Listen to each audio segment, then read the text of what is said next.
I would like to make a few comments. I don't have to tell you things are bad.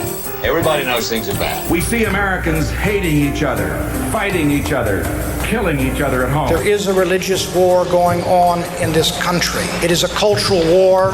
This war is for the soul of America. Because of the way this society is organized, you have to expect that there are going to be such explosions. Our side, our side, our side. It is a crisis that strikes at the very heart and soul and spirit of our nation. We are a people in a quandary about the present. We are a people in search of our future. And as we see and hear these things, millions of Americans cry out in anguish, did we come all this way for this? It all seems a long way from a time when politics was a national passion and sometimes even fun. We are attempting on a larger scale to fulfill the promise of America. 3, 2, 1. We are met here as Americans, not as Democrats or Republicans, to solve that problem. Welcome to the Pothole Problem Podcast. I'm your host, Jack Miller, and this is episode 9. For our interview this week, I talked to somebody that I met at a City Club of Portland event at the Alberta Rose Theatre last February.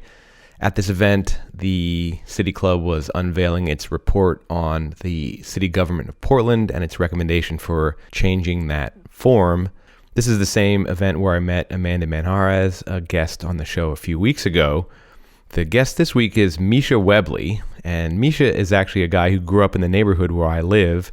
In fact, he grew up exactly 2 blocks from where I'm sitting right now and where we sat down to talk a few weeks ago. Before we started recording, we had a long conversation about a lot of things, including gentrification. Gentrification in general, gentrification of this neighborhood in North and Northeast Portland more broadly. Now, gentrification and the outrage it often produces, particularly in a fast-growing and fast-changing city like Portland is right now, is a pretty major issue in urban local politics, a lot of places, as it is here in Portland. Mischa and I had a very wide-ranging conversation, and for the sake of time, I did unfortunately have to cut out a decent chunk of what we talked about, but there's still a lot in here to think about, particularly for anyone like Mischa himself who truly wants to have an impact on his community and on the rapid changes and rapid growth occurring, not just in Portland, but throughout the country. Before I get to the interview, I should mention that Mischa is the communications manager for the Northeast Coalition of Neighborhoods. If you live in Northeast Portland and you've never heard of this organization, you are to be forgiven. It's a relatively obscure quasi-public entity, and our discussion of this institution of what I think in passing Mischa refers to as hyper-local politics, the discussion of this plays into a lot of what Mischa talks about he wants to do and what he thinks people should be doing in order to have their voice matter beyond just their single vote, and what people should be doing really in the world just to address the things that they find around them that are problematic. So here's my interview with Mischa Webley of the Northeast Coalition of Neighborhoods. Thanks for coming in, Mischa. I really appreciate it. Why don't you start off by just telling us a little bit about what that organization does and what you do for it? The Northeast Coalition of Neighborhoods has been around for about 45 years. We are one of 7 neighborhood coalitions in Portland. We like to say we're kind of a shadow and low-paid government in Portland.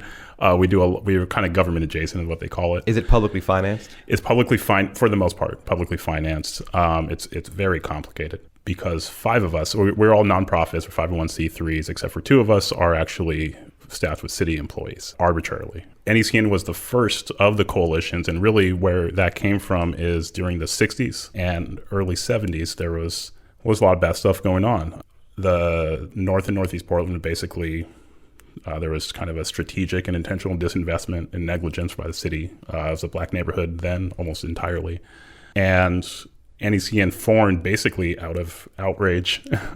Neighborhoods got together to basically demand services and demand a number of different things from the city, more equality. And that coincided with a federal thing that was happening, which is the Model Cities Initiative, that basically there was funding for things like what the coalitions became. Essentially, the long story short is the city formed the coalition sort of to give an outlet to that outrage, to that civic action. This was a time when there was riots in Irving Park at this time. It was a tough time, but it gave an organizational structure to neighborhoods and to just basically civic activism in the city. And we were one of the first cities to do that. And it officially recognizes the rights of In this case, it was neighborhoods, but to basically petition the city.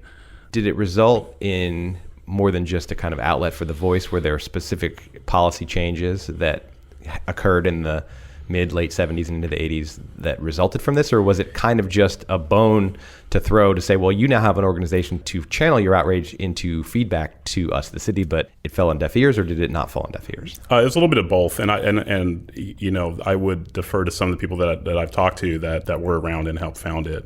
It was definitely a positive. But it was also definitely a bone the city was throwing. I mean, in Coalition's joke that we keep the pitchforks out of City Hall, so you're a buffer between citizen outrage and the elected officials. Very, very much. And that's, it's by design. And that's what, it's a unique system. And also in our system of government, there's not an outlet. In Portland's system of government, we have Commission for Foreign Government. We vote at large. We don't have district representatives. Right. Nobody specifically represents this part of Portland that we're sitting in right now. Exactly. We are the only apparatus that does. And we are a very small organization, but we punch above our weight. Is there currently a member of the city council who lives in this neighborhood, who comes from this neighborhood? Well, who lives here, Udaley does. That is it. I don't know her biography. Did she grow up here, or is she have deep roots in this neighborhood or not? Okay, so she lives here, but that's a technicality, really.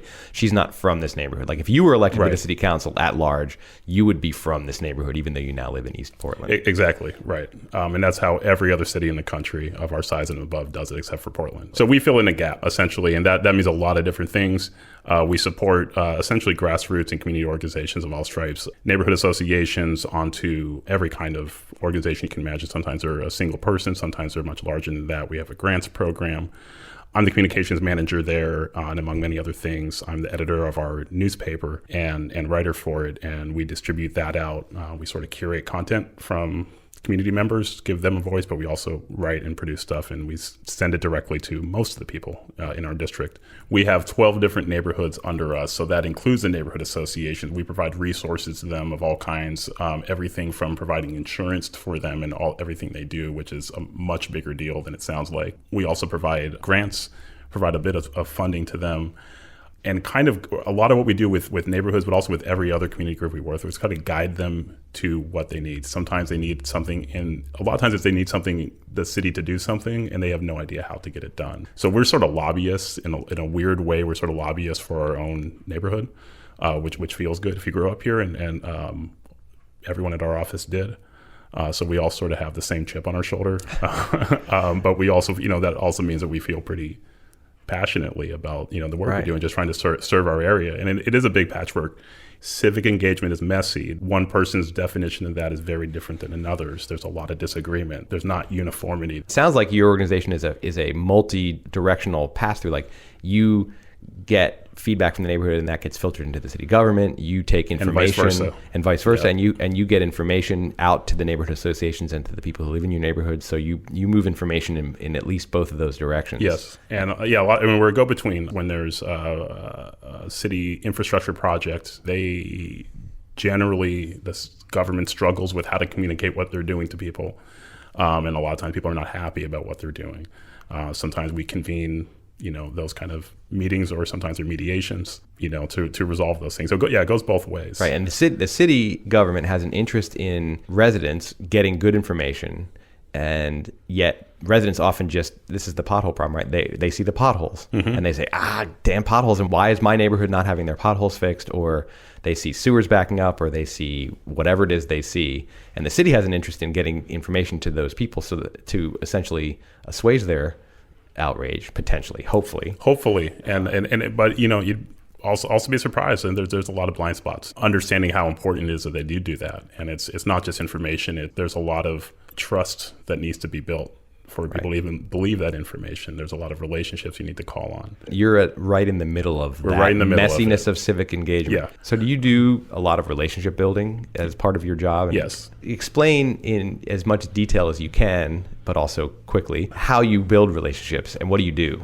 Oh, that's a hard question. I know that's to answer. A hard question. I would say as an organization, it's multifaceted.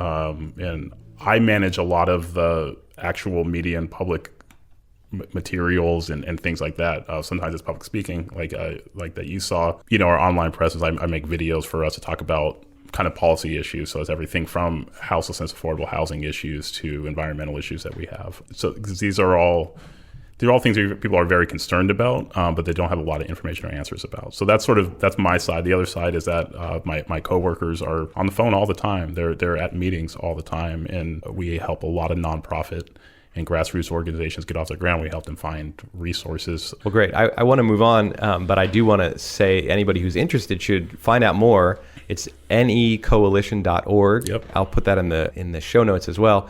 But just if you're even fascinated by the idea of what a neighborhood association does, or a neighborhood coalition, which is not a neighborhood association, but a coalition of associations, look into it, because it is on the ground work that is dealing in a very direct human way with the interface between government and citizens. Yeah, and the one thing I would say is that for coalitions, but especially for neighborhood associations, because that's basically just available to anyone, this whole system is it's equal to the people that are in it. So whatever is good or bad is going on is because there's a few volunteers, and it's usually just a few people, and there's an apparatus that allows you to have some influence and shape over our city in some small way, but it's only as good or as bad as the people involved. Right. And it sounds like it's an opportunity for engagement that could have a pretty outsized effect given how much input you have. If there are only a few people and these organizations do have an impact, one person joining and being energetic, even moderately energetic, can make a difference. Can make a very big difference, it's not like for good or for bad. Right. It's not like your vote, which, as we all know, it's important to vote, but your single vote is not almost ever going to decide an election. That doesn't mean your vote's not important, but this is a place where your 5 hours a week or 1 hour a week could make, for the input of that time, a relatively large difference. Definitely. I do want to move on to the topic of our podcast, and you already mentioned the word outrage. So I'll ask you the question I ask all my guests, which is, what is something that used to outrage you but no longer does? And most importantly, why did that change? So many things used to outrage me. So we talked about gentrification. 1, capitalism. 2, national politics in general. Free trade, everything, everything. Kind of across the board outrage at the fact that the world is what it is. Okay.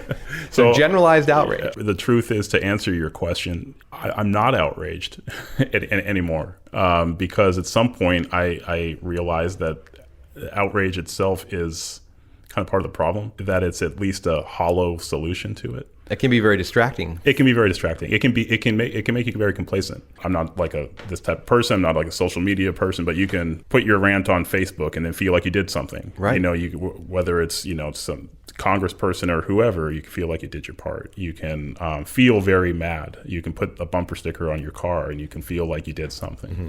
And the reality is you didn't.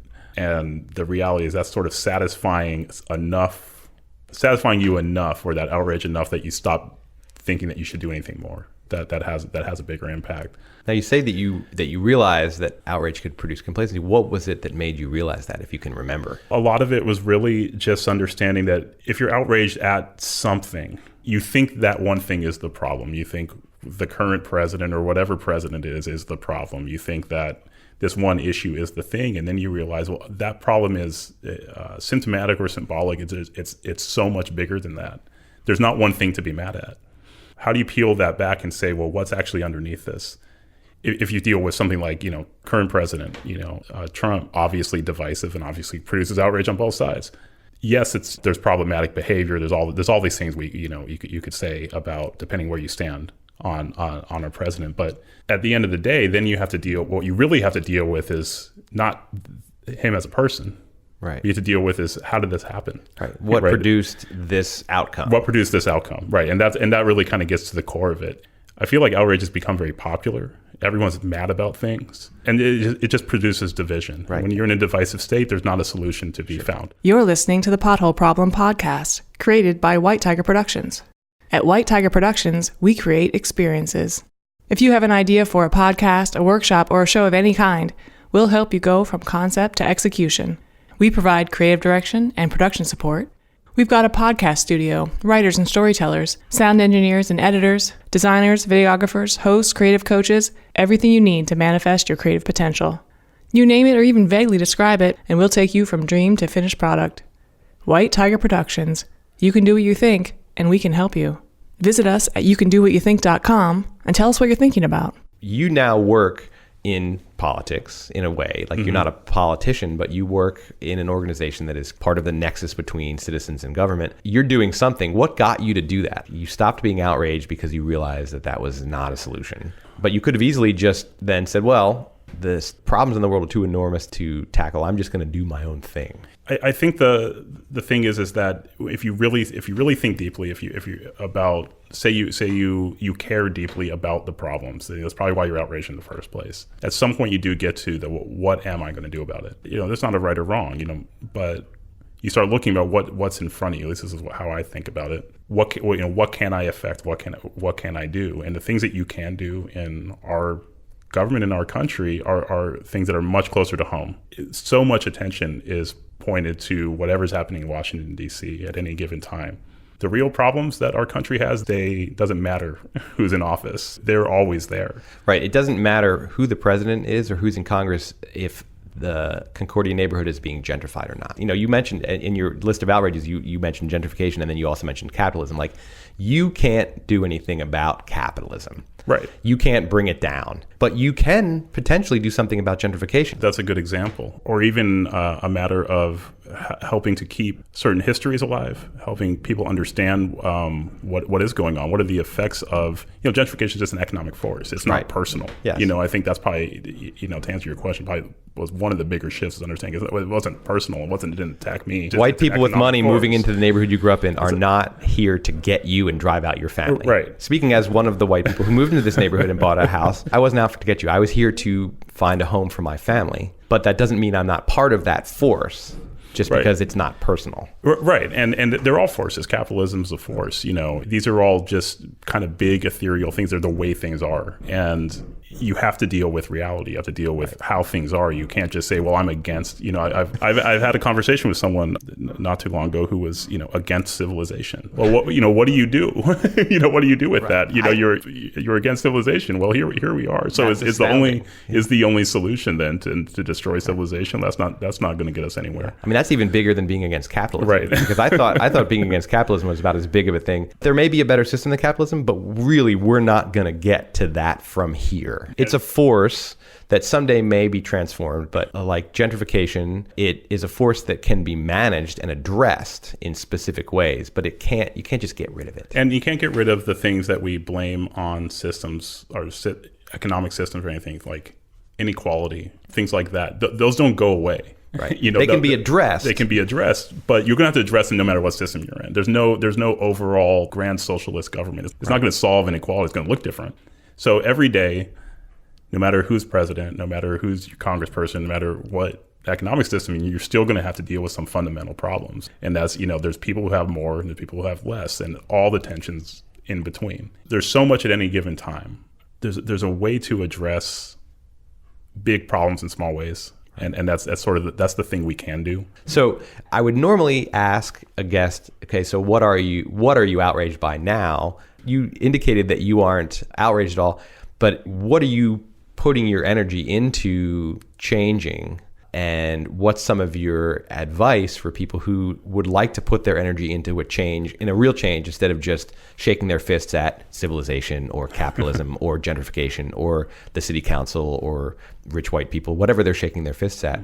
I think one distinction I would make is that, yeah, sure. I mean, I would make a distinction between outrage and, say, anger or, being upset about things. Of course, I feel some kind of way about a number of different things in the world. But you're not morally neutral just because you don't have outrage. Right. Yeah. I just don't find it to be a very useful emotion. I agree. And more, and this has, been admittedly a change, and maybe one I'm in the middle of, I would go back to, so much of the real change that happens is right in front of us. And so many of the things that we can affect are right in front of us. They're on a local or even hyper-local level. And those things matter a lot. And they matter a lot more, frankly, than national politics. We can influence very little what happens on a national stage, say nothing on the international stage. The problem with government on a local level isn't that there's a room full of people smoking cigars and deciding, all things are going to be this way or that. The problem is there's not enough people from the outside that are stepping up and trying to influence it in some way. And it's sorely lacking citizen input. That creates a vacuum, and nature abhors a vacuum. And what happens is, by default, either people a number of different people with certain interests either hijack that system or it falls apart out of neglect. People will say, you should go volunteer, you should go do that. Of course you should. It just takes doing some work. There's a lot more productive things you can do than be mad about things. The question I really just ask myself, and I'm not really, I wouldn't consider myself an activist in any way, but the question I think is that I ask myself, what am I going to do about it? Because honestly, if we think about how long we could talk about international affairs or politics, and don't get me wrong, I do, but really, can we do anything about it? We get this very narrow outlet, which is a vote. But when you get to the local level, there's so many different other avenues other than voting. And one, like you said, voting, you statistically matter a lot more. I'll tell you what, we work with commissioners and bureaus inside a city. They are hungry for input. They're not sure how they're doing. Right. They need to hear from people. They would love people to be more engaged. Exactly. And the first people to come, the first people to hear from are people who are just angry. Yes. But there's a lot more nuanced and a lot more level-headed discussion to be had, and that's where most people are at. They are hungry for that. Right. For non-angry or outraged input. Think about yourself personally. If somebody's all up in your face, all mad at you, you're going to get defensive. The natural psychological impulse when faced with an assault is to be defensive. Public officials are no different. So we could approach them differently. That's one thing. I mean, approaching them at all. You're even just recommending approaching them at all. And then approaching them differently than with angry fists shaking. Right. No pitchforks. No pitchforks. Although every Wednesday you can go down to City Hall with your pitchfork and basically shout at City Council. That's essentially what happens. Right. But yeah, it's just, don't underestimate the power of your own voice on a local level. I mean, literally a phone call, literally showing up to City Council, literally just making some calls to staffers and telling them what's on your mind, and calling your neighborhood coalition and saying what you can do, things like that. I mean, there is a lot you can do. Right, and people I've talked to who get involved have reported an odd result for me, which is that people find it personally satisfying to do that it doesn't feel like a waste of time. And I'm sure that's not true for everybody, but I've heard that reported. Have you noticed that kind of thing where people actually are like, oh, getting involved even a little bit feels good? Oh, absolutely. I mean, it is very satisfying because we're in a world that seems like is always kind of getting away from us. There's all these big, massive problems. There's, the earth is burning up. There's climate change. There's, all this stuff. There's so many big things. So many big things. And some small indication that you can have some impact somewhere goes a long way because you can. Right. And I think of it as it promotes kind of a psychological and even political health. And the analogy I think of is, politics can be very much a spectator sport, especially when you're talking about national politics. People are watching it, much like you're watching a soccer game or a basketball game or a football game. You're watching it, and you can have no impact on it. I'm a Seahawks fan. I watch Seahawks games every Sunday. My cheering and certainly my advice to the coach and to the referees, it doesn't have an impact at all. Politics at the national level can be that way. Sitting on the couch is not particularly healthy, as we know, right? But we don't have to think of sports as only those things we watch on TV. You can go play basketball. You can join a local team, an intramural team. And when you do that, you get healthy. Politics is the same way. You could easily watch politics the way you watch sports and sit on your couch and do it and be outraged that the referee made the wrong call or that this president did that or that member of Congress said that. But you can also join a local team. Yeah, exactly. And it's way healthier. And, go ahead, spend part of your Sunday watching sports. I do. But then spend part of your week also out there running around, pumping your legs and, circulating your blood. When you do that, it feels good. It feels good to be fit. Yeah, absolutely. And let's see how far we can extend the analogy. And if you don't show up and only a couple people show up to the game, they get to score all the points. That's exactly right. If not at the table, you're on the menu. You got to be at the table, and the table's there. Yeah. But there's a lot of things that you don't like. Or maybe that you do, but that are happening on a political level, locally or nationally, because people have showed up and they are getting their way. We all know that you could go play basketball, but we don't all know that you could go play local politics. Right, absolutely. But you can. You can, and I hope that more people start to realize that, and you're part of the voice trying to get that. Among other messages, to get that message out. Yeah, absolutely. There's a place to play politics that's right here in your neighborhood. And while you can't change the world and you can't even necessarily solve the problems that bring you into this, you can do something and you can address them and you can have an impact. All right, well, I think that's a good place to end, and I appreciate you coming in to talk to me today. It's been good to be here. Thanks so much. Good talking with you. Thank you.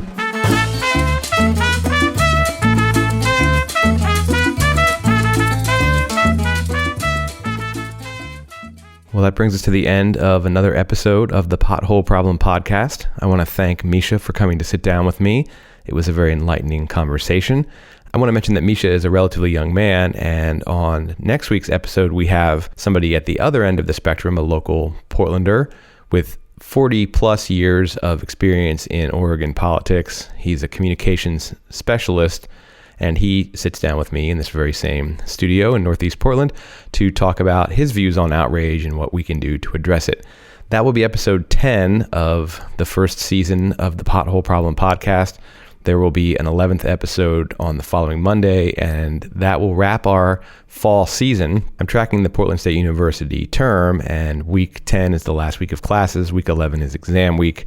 On week 11, we're going to have one more time where my son Zane sits down and interviews me, and he's going to talk to me about the things that I've learned from this first season of doing the Pothole Problem Podcast, the things I've learned from my guests, the reflections and realizations that have come to me as I've put together the episodes and as I've thought about what it is that I've been doing here, and the things that I've just learned, by living in the world for another 10 weeks. So that's what's coming up in future weeks.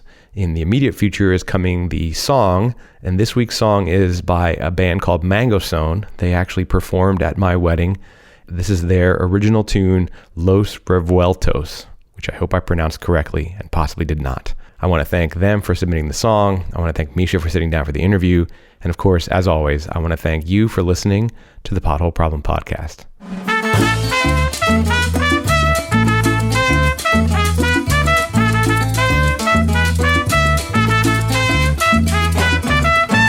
Como soy chiquito y bobo, ay Dios, no quiero mujer bonita, ay Dios, como soy chiquito y bobo, ay Dios, no quiero mujer bonita, ay Dios, porque de gracia de Dios, ay tiene Dios un grande y me la quita. A mí me gusta que baile Marieta, a mí me gusta que baile Marieta, a mí me gusta que baile Marieta. Mi madre me dijo a mí, ay Dios, que bailara y que gozara, ay Dios. Mi madre me dijo a mí, ay Dios, que bailara y que gozara, ay Dios, pero que no me metiera en camisa de 11 varas. A mí me gusta que baile Marieta, a mí me gusta que baile Marieta, a mí me gusta que baile Marieta. Yo tengo una mala maña, ay Dios, que a mí mismo me da pena, ay Dios. Yo tengo una mala maña, ay Dios, que a mí mismo me da pena, ay Dios, que me acuesto yo en mi cama y me levanto en la ajena. A mí me gusta que baile Marieta, a mí me gusta que baile Marieta, a mí me gusta que baile Marieta. El que se roba un pilón, ay Dios, o una piedra de amola, ay Dios. El que se roba un pilón, ay Dios, o una piedra de amola, ay Dios, no se puede llamar ladrón, ay Dios, sino guapo pa' cargar. A mí me gusta que baile Marieta, quiero bailar con esa morena. A mí me gusta que baile Marieta, se desafina y me saca la letra. A mí me gusta que baile Marieta, oye.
a seguir guarachando. Quiero que todos bailen conmigo, Marieta, con Marieta, Marietica, Marieta, Marieta, menea, menea, menea, menea, Marieta, caderita, Marieta, échale pa'lante con Marieta, no se me vaya a cansar, que yo no quiero borracho en casa, que no sepa, Marieta, échale pa'lante.